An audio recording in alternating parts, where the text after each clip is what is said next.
नमस्कार बच्चों। आज हम हिंदी व्याकरण पुस्तिका का पाठ शब्द और वाक्य पढ़ेंगे। बच्चों, कोई भी शब्द तभी शब्द कहलाता है जब उसका कोई अर्थ हो। यह सत्य है कि वर्णों के जुड़ने से शब्द बनते हैं, परंतु यह जुड़ाव सार्थक होना चाहिए। उदाहरण के लिए नीचे दिए गए चित्रों को ध्यानपूर्वक देखिए और वर्णों के मेल को समझने की कोशिश करिए। प प्लस अ प्लस र प्लस व प्लस अ प्लस त प्लस अ पर्वत।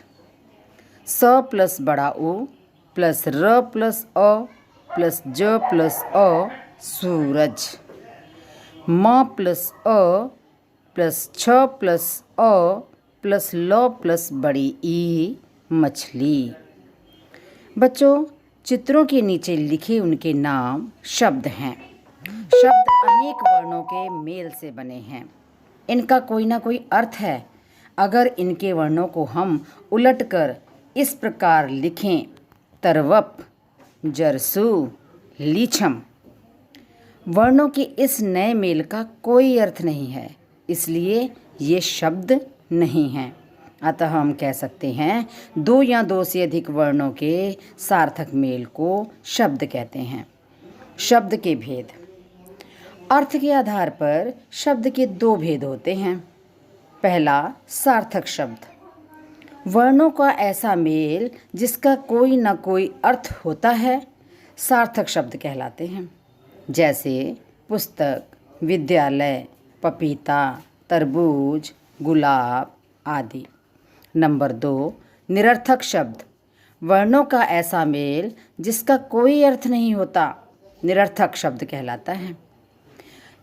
इनके अर्थ शब्दकोश में नहीं मिलते, किंतु कभी कभी सार्थक शब्दों के साथ मिलकर ये कुछ अर्थ देने लगते हैं।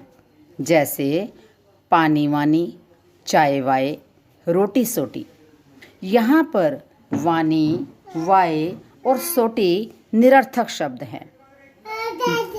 ध्यान दीजिए, निरर्थक शब्दों का प्रयोग अक्सर भाषा में रोचकता पैदा करने के लिए किया जाता है, किंतु इनका प्रयोग सार्थक शब्दों के साथ जोड़े के रूप में किया जाता है। जैसे काम वाम, खाना वाना, दूध वूध आदि। वाक्य। बच्चों, जिस प्रकार वर्णों के सार्थक मेल से शब्द बनते हैं, उसी प्रकार शब्दों के सार्थक मेल से वाक्य बनते हैं। प्रत्येक वाक्य का एक अर्थ होता है। बच्चों, चित्रों को देखिए, पढ़िए और समझिए। में आकाश है चिड़िया उड़ती। चिड़िया आकाश में उड़ती है। रही सोनिया है पढ़। सोनिया पढ़ रही है। ऊपर दिए गए शब्द समूहों को पढ़कर पता चलता है कि पहले शब्द समूहों में शब्दों का मेल यानी क्रम सही नहीं है, इसलिए उनमें से कोई अर्थ स्पष्ट नहीं हो रहा है। दूसरे शब्द समूहों में शब्दों का मेल यानी क्रम सही होने से ये सार्थक बन गए हैं। शब्दों के इसी सही मेल को वाक्य कहा जाता है। अतः हम कह सकते हैं शब्दों के सार्थक समूह को वाक्य कहते हैं। वाक्य के अंग।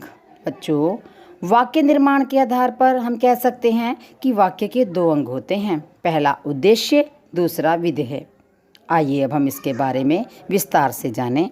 नंबर 1, उद्देश्य।